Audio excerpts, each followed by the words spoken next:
Well, good morning, everyone. On Wednesday, U.S. Secretary of State Antony Blinken and U.S. Ambassador-at-Large Rashad Hussain released the 2023 International Religious Freedom Report, which found that for millions of people worldwide, religious freedom is still not respected.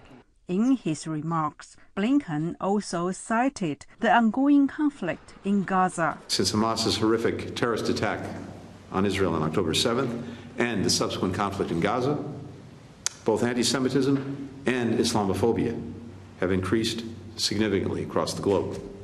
Here in the United States, reports of hate crimes and other incidents targeting both Muslims and Jews have gone up dramatically.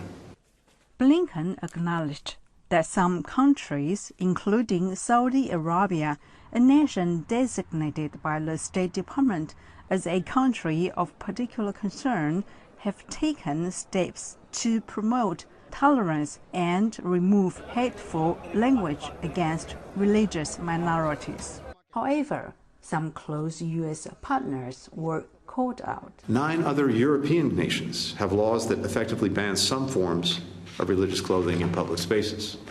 In India, we see a concerning increase in anti-conversion laws, hate speech, demolitions of homes and places of worship for members of minority faith communities.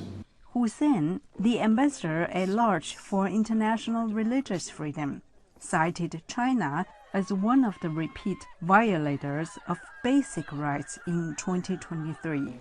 The Chinese government is perpetrating against Muslim Uyghurs and members of other ethnic and religious minority groups in Xinjiang. This repression follows decades of persecution of religious communities, from Tibetan Buddhists to Christians to Falun Gong practitioners. This year marks the 25th anniversary of the Chinese Communist Party's crackdown on Falun Gong practitioners. Beijing has rejected international condemnation, saying that the camps it uses to detain Uyghurs and other Muslim minorities are vocational training centers. China's embassy to the U.S. said that Washington is using so-called religious issues to interfere in Chinese domestic affairs. The State Department report was released as the Dalai Lama, Tibet's spiritual leader, arrived Sunday in New York for knee treatment. He received a warm and festive welcome from thousands of followers. China has labeled him a political exile engaged in anti-China separatist activities. Beijing also calls Tibet, which it took over in 1950, by the name Xizang. Anita Kellogg, who teaches at the National Defense University, said such actions undermine the unique cultural and religious identity of the Tibetan people.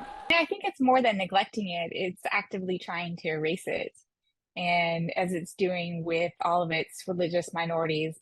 Other State Department designated countries and entities of particular concern, like Iran, Myanmar, North Korea, Russia, and the Taliban, were cited again for gross violations of religious freedom in the 2023 report. Nike Chin, VOANews, Washington.